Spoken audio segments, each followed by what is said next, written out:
What is happening, everybody? Welcome into today's show. We're going to catch up with our buddy Chris Marler from the College Football Uncensored Podcast. We're going to talk all things SEC with him. We'll get his thoughts on the Florida coaching hiring Billy Napier, the LSU coaching opening, still open. Who's going to get it? Also, could Bo Nix be on the move? Could South Carolina get one of the Oklahoma quarterbacks? We'll also preview the SEC championship game, Alabama versus Georgia. And, of course, we'll do a little bit of end-of-the-year recap. Tons of stuff to get into. Locked On SEC starts right now. You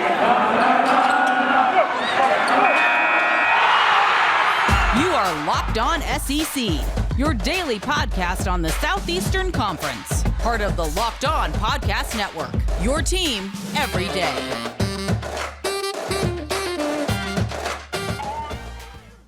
What's happening, everybody? Welcome into Locked On SEC. Great to have you guys along. Today's episode is brought to you by Sonos. Sonos is the official sponsor of ESPN College Football. Go to Sonos.com to learn more.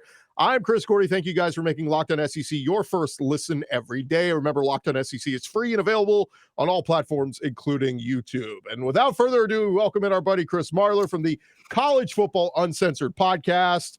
Marler, so much to discuss. So much. Thanks for dressing up today. We appreciate it. You're wearing a sweatshirt too. It's cold outside right now. I'm not going to apologize for that. I look great. Look at this somewhat 5 o'clock shadow. I don't know how to grow a beard. It's fine. Yeah, you are in Atlanta. You will be in the center of the hotbed of the SEC championship game. Real quick plug, because I saw you guys you're doing something at a brewery this weekend? No, I'm glad you asked, because I just looked at it and there's it's not going to actually happen. We had to cancel it like literally just now. Like I texted Tyler. I was like, I think we're good. We're still going to go out the night before. We have a buddy. If you're in Atlanta, come up to ASW Distillery up at the Battery in Atlanta, and it is, I think we're going to be from 8 to 10. Because, our buddy runs it. So it's like, we're going to go regardless. Yeah. So, we'll be there for that. And then Saturday's going to be a difficult day. Like, I don't know when I'm going to get it going and head on down there. But I always love going to Fanfare. I've lived in the city my whole life. I've always enjoyed going down there because I love Dr. Pepper. It's free. Hate the commercials, love the drink. So there you go. Who's performing? Isn't it a country singer? You just end it right there. Like, whatever you're just, it could be like a Family Guy thing. It's like, who's performing? Generic country singer with blonde highlights? That's exactly who it is. That's 1,000% his name's Tad. All right, before the show's over, I'm going to look that up because I had Byron Hatch on from the SEC office last week, and he's promoted. I just forgot who it is. I don't know, Chris Young, Stapleton, something. It's not Chris Stapleton. That would make it more exciting to go for sure. I don't think. No, it's like when you have stuff like that, it's either you're on the come up, or you're like it's not like State Fair vibes. Like I remember going to a State Fair in Oregon one time, and it was like Blues Travelers here. I'm like, that guy's alive. It's incredible. Don't hate on John Popper. The hook brings you back. Let's get into some of the coaching news. Florida, man, as quickly as they fired Dan Mullen, they sure found their guy very quickly. Billy Napier, head coach at ULL. He has had a good run there 4 years, winning the Sun Belt, and he's a Saban disciple. He was Alabama's wide receivers coach years ago with Calvin Ridley and other guys, and has had a good run. And last year, if you believe the rumors out there, South Carolina was offered to him, Auburn was offered to him. He turned all these jobs down, and now he takes Florida. He was waiting for the big job. Now he's got the big job. Thoughts on Billy Napier going to Florida? So I'm gonna minorly correct you here, because I don't think he was waiting on the big job. I think he's waiting on the right job. And this is something I thought that we were talking about this last night on the podcast. Like, you didn't see this 10 years ago. Like, you got a coach that is a longtime assistant, gets a job as a head coach at a smaller school, and then he's just blessed one day. It's like, you become like a what do you call it? In the mob, and they're like, you're untouchable. Like, I'm not saying the mob words. That's what it is. I don't know anything about the mob, if you couldn't tell. But no, so I gotta watch Goodfellas tonight. Basically, like, when you talk to like coaches now, they have so much more power. It's a lot like the players, even, you know what I mean? Like with the transfer portal. But with Billy Napier, he has been like the name, right? We've heard Jamie Chadwell, we've heard other names that have kind of floated around, but this guy has been the name. It feels like it's like the top of, especially from the group of 5 coaches, and maybe Fickle, but I mean, especially in the SEC, that's where you have to make the biggest jump, right? I'm nervous for him in general because I feel like what we just saw with Dan Mullen and what they were coming off of, like, I mean, like Florida, I understand you guys it's a very proud program and all that kind of stuff, but you were just coming off Will Muschamp and Jim McElwain. Things were not looking great. And so, and Mullen put up a decent record until the final year. And I think he could have had another year if he just had the bad record and wasn't like an a-hole. You can't be both of those things and keep your job. But Napier, man, what was going on? Like the reason why I didn't get, like, I guess they didn't come to a deal like the first day or so is when you heard the rumors, because he made some demands and he told the administration flat out, like, I want to come here. I will sign on the dotted line like right now, but here are the things that I need to know you're committed to. And a lot of it's the stuff that we've heard for a while now that Florida's not committed to. And in this day and age of football, if you're not investing into recruiting, if you're not investing in your facilities, and on top of that, you also aren't if you aren't doing those things and you haven't done them for like a while and several years, you're falling behind fast. Yeah, and one of the his demands, we found out yesterday, spoke with the media, introduced as the Florida head coach, that he is going to play in the Sun Belt Championship game this week. Actually, let me get that right. It's the 2021 Hercules Tires Sun Belt Football Championship game.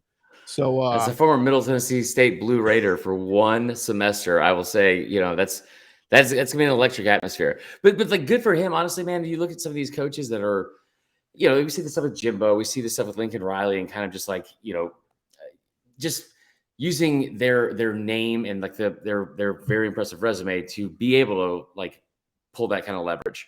Right. Billy Napier going to the University of Florida after how high and mighty they were with firing Dan Mullen and saying, like, you know what, I'm not coming here unless this happens. And it's like, it's an incredible power play. It's also the right move to make, because if nobody wants to go to a school and then be like, he's not going to be able to recruit this year, right? So it's a wasted year. And if they're going to fire people in year 3, like we've already seen, like, man, it's the turnaround time is quick. Well, so first blush on this hire, 4 years from now, is the Billy Napier hire a success? I'm not ready to say that, because I think there's so many things that go on in like the world. I said first blush. First blush. I don't know what that means. What is first blush? I didn't get married. You know that. Is that like first look? I don't know what you're saying. What is it, like a one-word answer? Just like right now. Obviously, your opinion could change next week, next year. Right now, do you think what did I say that caused this reaction? It's like, no, whatever you think, Chris. I agree with you. I think that there's. I think it's safe to say. I don't. Yeah, right. I think right now the safe bet would be he does not win the East. Kirby continues to dominate, and I know Florida just won it a year ago, but like I would say maybe it doesn't work out. Now, look, there are things he could do. He could get a top 10 recruiting class, a transfer quarterback. Maybe Anthony Richardson turns out to be the stud, the next Cam Newton, and he's a stud. Like that could all happen. I'm just saying right now in the moment, it feels like this isn't a hire that's going to take Florida to higher heights. So, and I'll say, piggybacking on that, like in the close with it is, I still wouldn't blame him for it. There's no part of me that thinks he's not going to be a good coach, because I think he is a good coach, and everything we've heard and seen so far would prove that. I wonder what Florida, as the university and a fan base and an administration and your alumni, I wonder how toxic that whole environment has become with their expectations and the way things can fall apart so quickly. I mean, the McElwain thing, McElwain was making up fake death threats. Yeah. You know what I mean? That you got to be in a pretty bad place if you're like, I mean, I've lied about some stuff in my life to other people, but like death threats, that's a lot, man. You got to bring the FBI in that. And fake shark photos as well. There was that. Those were hot, though. That was great. Yeah. All right. More with Chris Marler here in just a second. This is it, guys. The putt to win the tournament. If you sink it, the championship is yours. But on your backswing, your hat falls over your eyes. Is this how you are running your business? Poor visibility, because you're still relying on spreadsheets and outdated finance software. To see the full picture, you need to upgrade now to NetSuite by Oracle. NetSuite is the #1 cloud financial system to power your growth.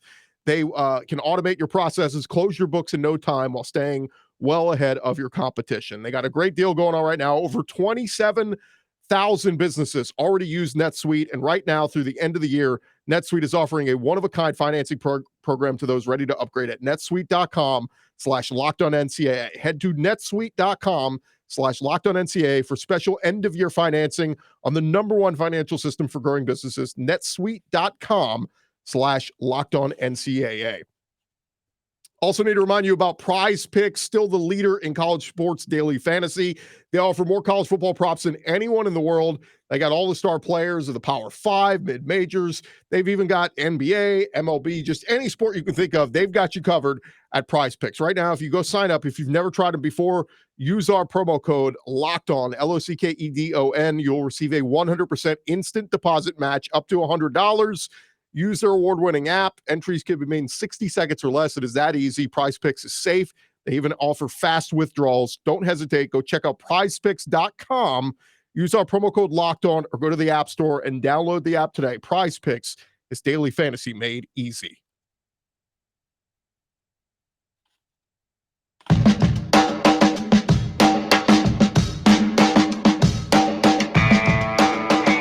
Roll along here, Locked On SEC, and roll along here with our buddy Chris Marler from the College Football Uncensored Podcast. And Marler, give our listeners a quick update. I know you guys have been doing episodes every week. Heading into the bowl season, I'm sure you guys will be doing that as well.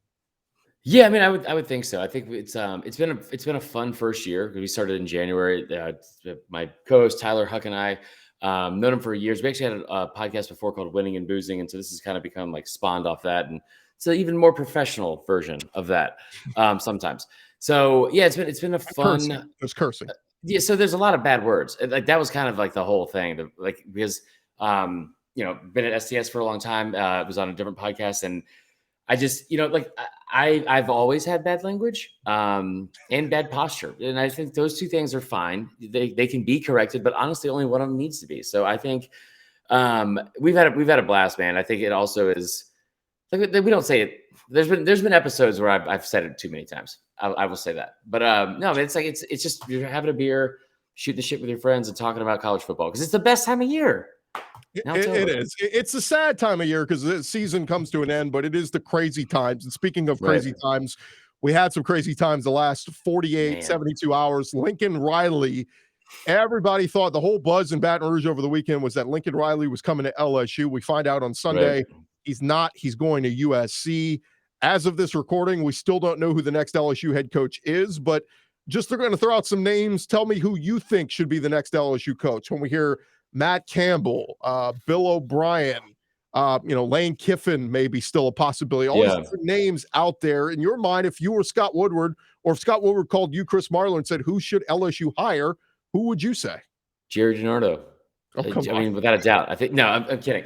I mean, like, so if you're in that position and you've kind of already I don't think that they look that bad yet because well, maybe I'm just stupid because I thought he had a plan the entire time. He might not have one in place right now. He could. We don't know because he's so tight-lipped. We don't know. There could be a plan that has been in works all along.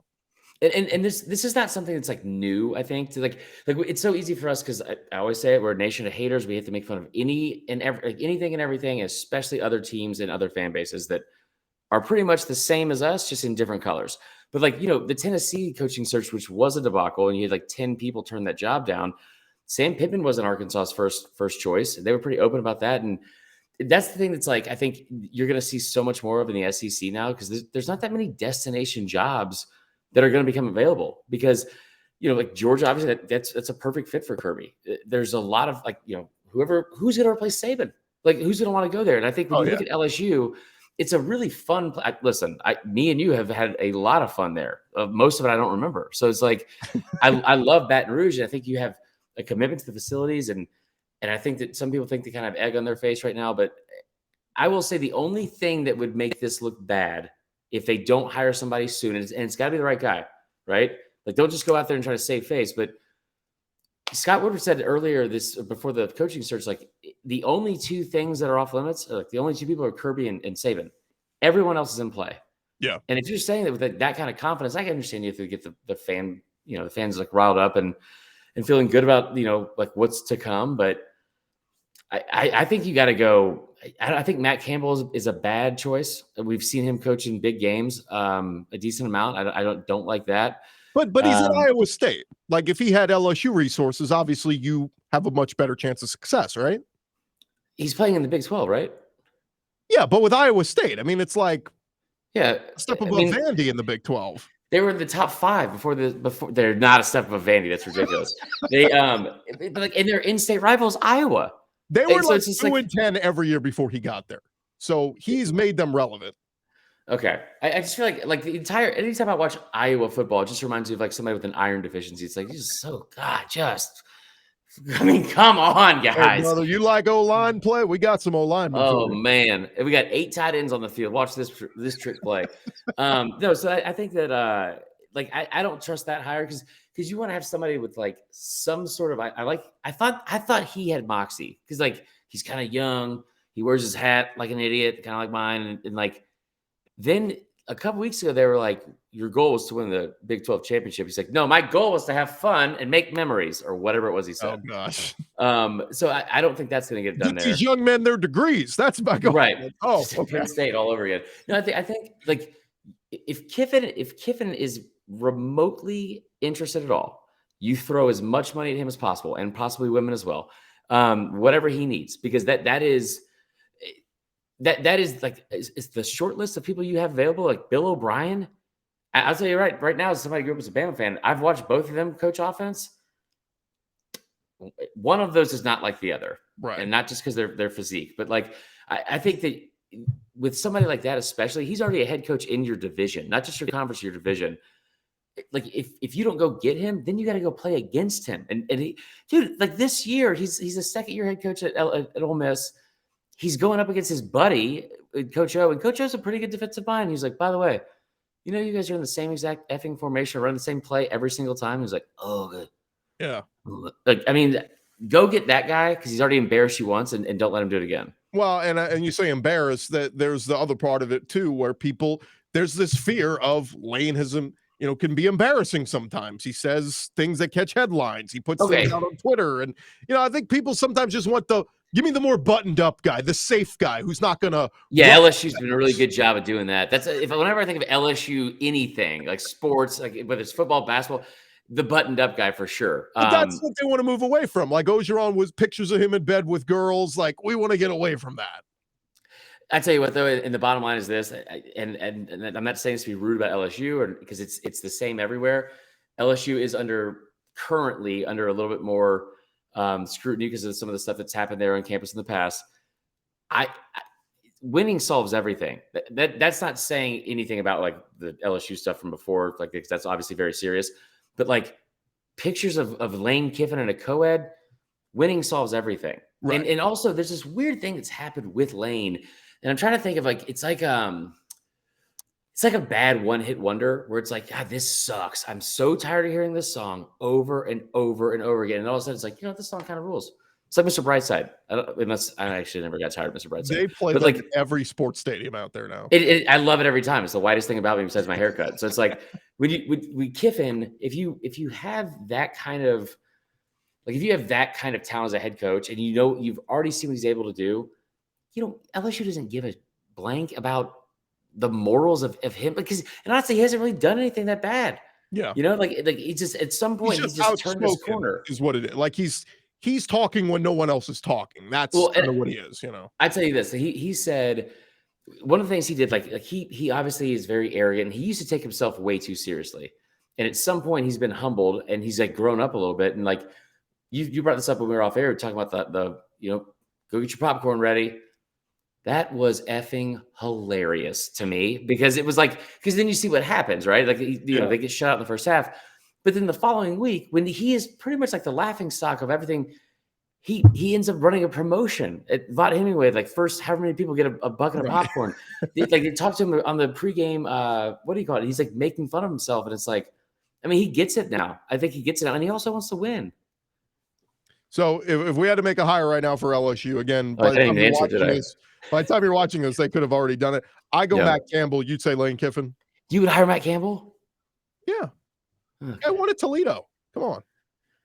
Okay. Give him I mean, Mark Stoops wouldn't be bad either, but Mark Stoops, we saw Lane Kiffin trolling. Mark Stoops is trolling now on Twitter. He put a picture of him getting off the plane that says going big game hunting.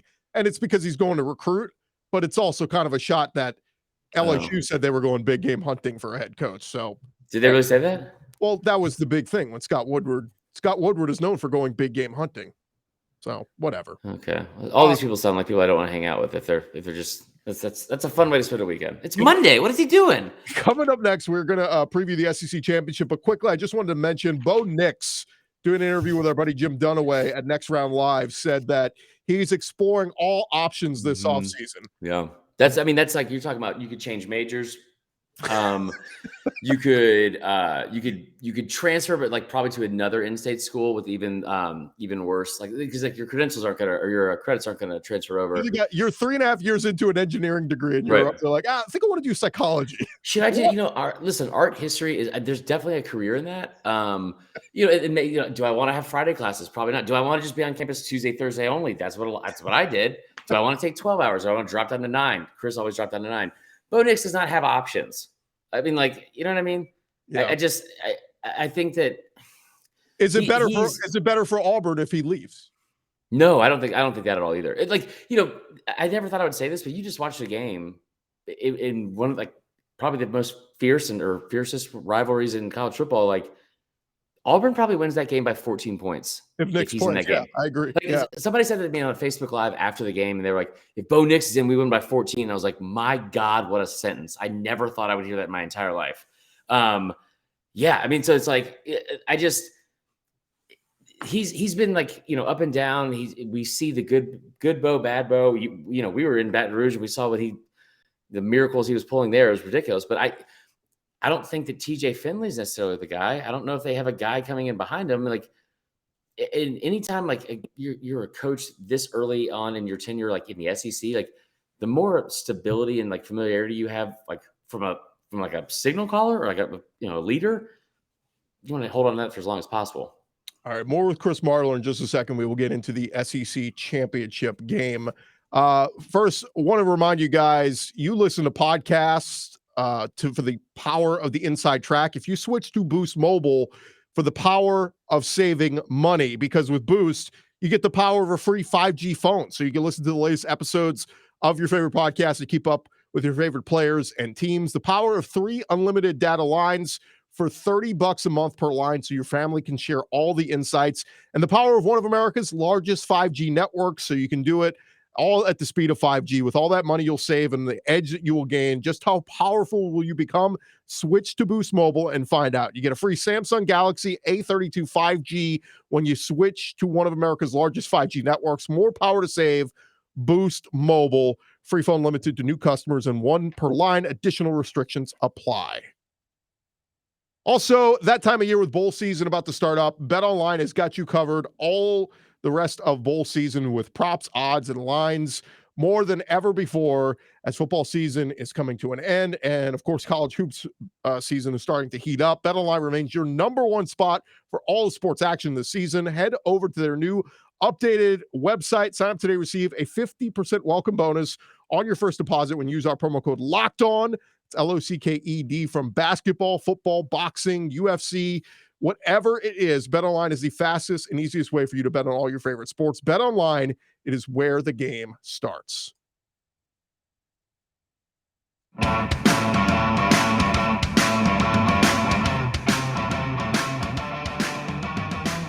Roll along here, Locked On SEC. One more segment with our buddy Chris Marler from the College Football Uncensored Podcast. And Marler, we got to get into previewing the SEC championship game. Alabama versus Georgia. I've seen this line. Man, it is we're gonna have major line movement by the end of the week, right? Like, well, so they set up like I don't know if it was an actual line or if it was like the hypothetical potential line, because like Bama still had clinched at this point, but the West, but it was like Georgia -1. And I think they did it like they thought it was like a shock value.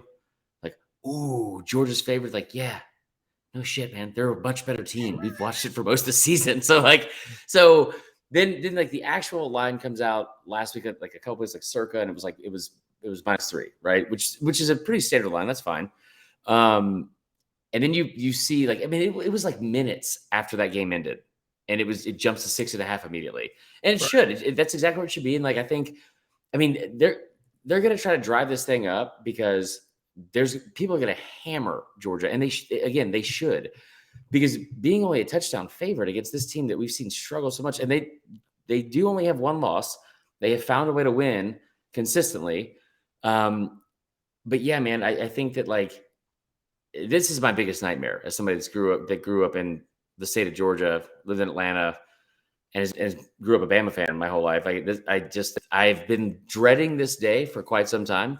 Not as bad as what's going to happen in January when they burn this city to the ground. Because I mean, this is not like the culmination of the end of the season. This is 1,000% like a coronation of what Kirby Smart has built and that program. And listen, here's the deal. I don't know. We were talking about this earlier about how, like, you know, Kirby will probably still be first in the East, and you know, whoever's at Florida will be under him.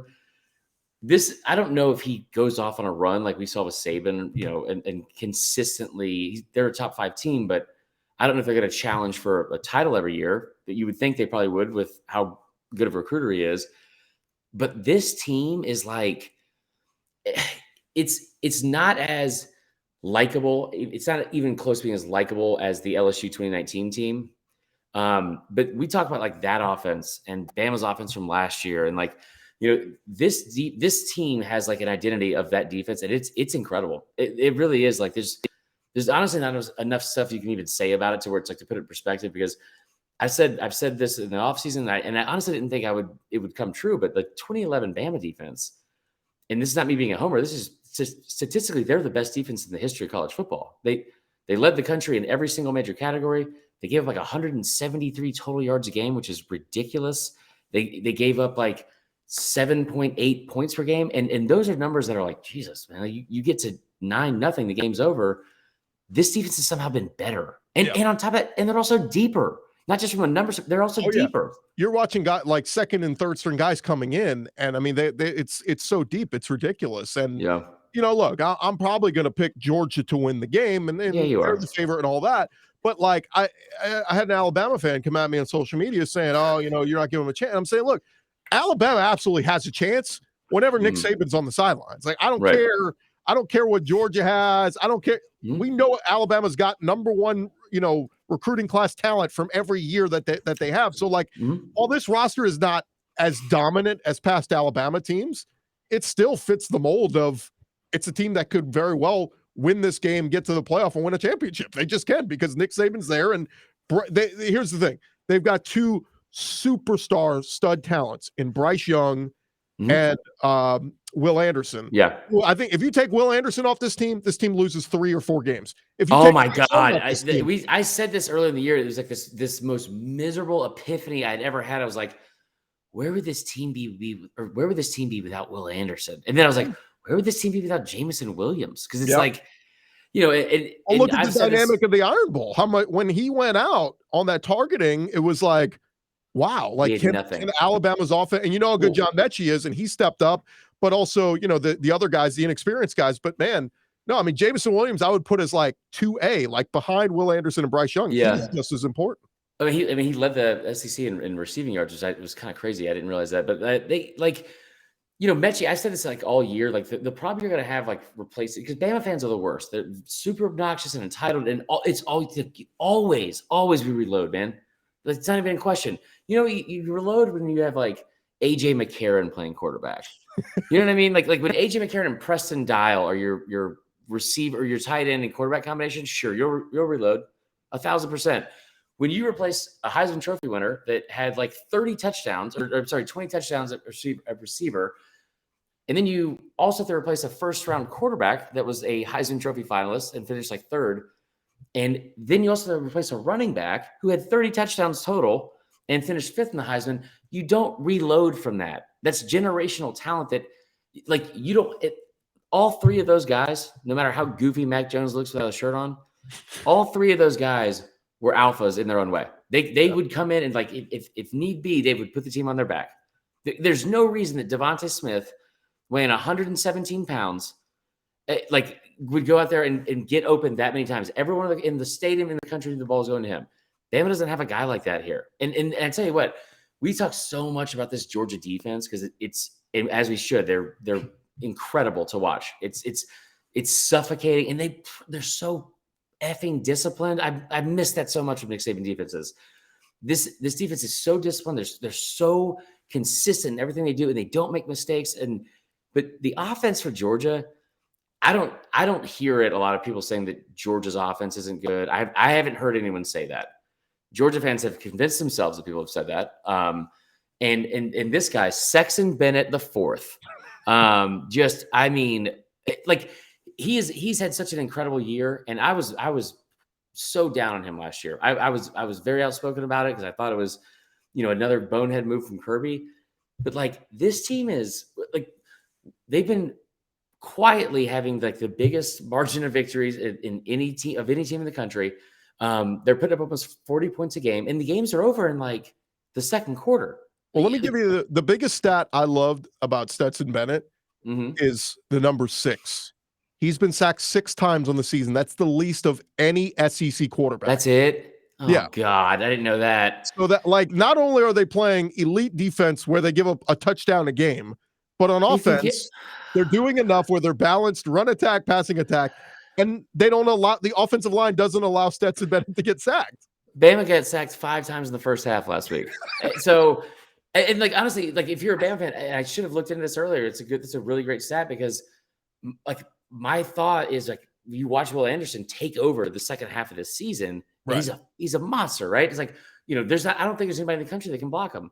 So Georgia's gonna have to figure something out, but apparently they already have. Well, but that's the argument is they have not faced an elite pass rusher like Will Anderson yet this year. But that's not.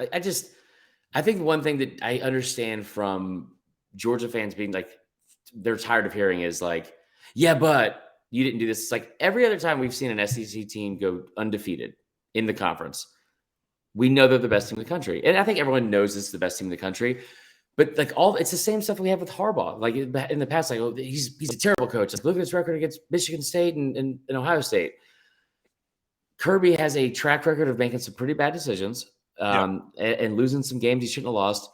This team is completely different, and like it's almost like a flex that he's able to do it. Like we know how good the defense is, but he's got like Lambda Chi, like their B team flag football like athletes out there. Like, hey. Here's what's his name? McConkey. Right. Here's Ladd. Here's Brock. He went to Napa Valley and got a tight end. He's the best tight end in the country as a freshman. That kid was supposed to be third string. He was the third string tight end behind the 2 other guys supposed to be the best tight ends in the country. Stetson Bennett, you hate on him all you want if you're an opposing fan, but leads the SEC in passer rating, QBR, yards per attempt, and then also like completion percentage on passes 20 yards downfield. But I will say this, I think Georgia wins by 14 points or more. I've been saying that for weeks. I don't think anything changes from that. Because, I mean, make no mistake about it, man. They want this to hurt. Like, right. The kind of stuff that like they've had to endure as fans has been awful, right? They definitely want this to hurt. And as you should. And Jimbo finally broke the Saban assistant curse. Right. So now it opens the door for Kirby. Sure. But I think that you've watched this offensive line be worse and worse throughout the season. I don't know how they have an answer for it. Like they've been bad. And you brought this up earlier. It's not like one thing. It's like, oh, they brought a safety blitz. He can't pick up when a backer comes or they overload his side. Or we saw A&M do it with just a front 4 and sometimes a backer. We saw Florida do it with just a front 4. We saw LSU do it with just a zero blitz, bringing everybody and put everyone in man. We saw Auburn do it with more exotic stuff. Every which way you bring a blitz, they don't have an answer for it. And Georgia has a Yao Ming that is somehow still LeBron at defensive tackle. And they're just going to rush Jordan Davis and that's it. It should be all-time quarterback, just 11-on-1. Who cares? Yeah. But I think that honestly, man, all that being said, and I know once the game gets closer, I'll probably have a little bit more confidence about it because let's end it on this. Bama wins if. Finish that sentence. They win if, so they got to be +2 in turnover margin. Okay. For sure. They have to at least force it, like probably at least 1 turnover deep in Georgia's territory or in Georgia's territory, and they can't get behind. Like if you get to that point where if you lose the the coin flip and you don't get the ball first, or you do get the ball first, you don't score. I hate to say it. I said it's like 2011 all the time. If Bama got to 9 points, the game was over. And this Georgia team is giving up 6.9, very nice, points per game. If Georgia scores, if Georgia goes up by double digits at any point, I mean, I'm just going to go drink in the bathroom. I don't want to watch that shit. Hey, if you go in with expectations your team is going to lose, you can't be disappointed, right? So I'm going to support a friend who literally texted me. He goes, listen, I went with you to the 2008 blackout game to watch the start of this dynasty. And I was like, uh-huh. And he's like, I want you to be there to witness it, the end of it. And I was like, he's taking me over his wife. I was like, this is messed up, but I would go. Unbelievable. Chris Marler, the College Football Uncensored Podcast. Go check it out. Always fun to catch up, man. You too, man. All right, there he goes. Chris Marler of the College Football Uncensored Podcast. That is just about going to do it for this edition of Locked On SEC. Appreciate you guys for listening and, of course, making us your first listen every day. Now that you made Locked On SEC your first listen, go make your second listen. Check out Locked On Bets, your daily one-stop shop for all your gambling needs. Locked On Bets, hosted by your boy Q, and expert analysis and insight from Lee Sterling. It's free and available on all platforms. I'm Chris Gordy. I'll talk to you guys tomorrow.